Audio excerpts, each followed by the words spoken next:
Philadelphia, U.S. presidential candidate Hillary Clinton said on Thursday Americans face challenges at home and abroad that demand steady leadership and a collective spirit, and attacked Republican Donald Trump for sowing fear and divisiveness. In the biggest speech of her more than 25-year-old career in the public eye, Clinton accepted the Democratic presidential nomination for the November 8 election with a promise to make the United States a country that worked for everyone. "We are clear-eyed about what our country is up against. But we are not afraid," she said. She presented a sharply more upbeat view of the country than the dark vision Trump offered at last week's Republican convention, and even turned one of Republican hero Ronald Reagan's signature phrases against the real estate developer.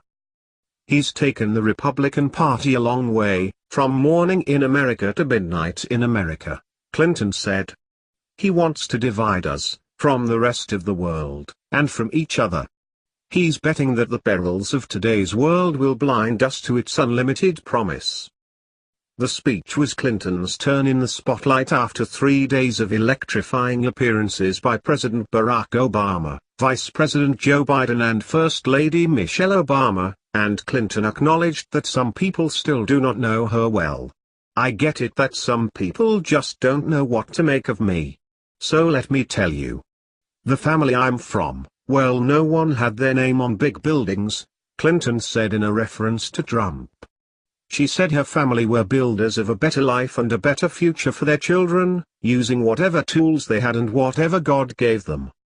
As she prepared to deliver her speech, people familiar with the matter said the FBI is investigating a cyber attack against another Democratic Party group, which may be related to an earlier hack against the Democratic National Committee. The previously unreported incident at the Democratic Congressional Campaign Committee, or DCCC, and its potential ties to Russian hackers, are likely to heighten accusations, so far unproven, that Moscow is trying to meddle in the U.S. election to help Trump. Clinton said it would be her primary mission to create more opportunities and more good jobs with rising wages, and to confront stark choices in battling determined enemies and threats and turbulence around the world and at home. "America is once again at a moment of reckoning. Powerful forces are threatening to pull us apart. Bonds of trust and respect are fraying," said Clinton, a former Secretary of State. "No wonder people are anxious and looking for reassurance, looking for steady leadership."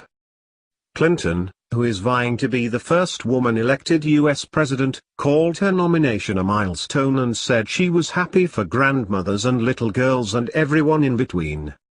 "When any barrier falls in America, it clears the way for everyone," the 68-year-old Clinton said in a speech that capped the 4-day nominating convention. Trump, a 70-year-old reality TV show host who has never held political office, is running just ahead of Clinton in a Real Clear Politics average of recent national opinion polls. They both garner high unpopularity ratings. At a rally in Cedar Rapids, Iowa, Trump said he was being criticized at the Democratic convention by people who had been friendly to him before. "I think we'll stay here all night because I don't really want to go home and watch that crap," he said.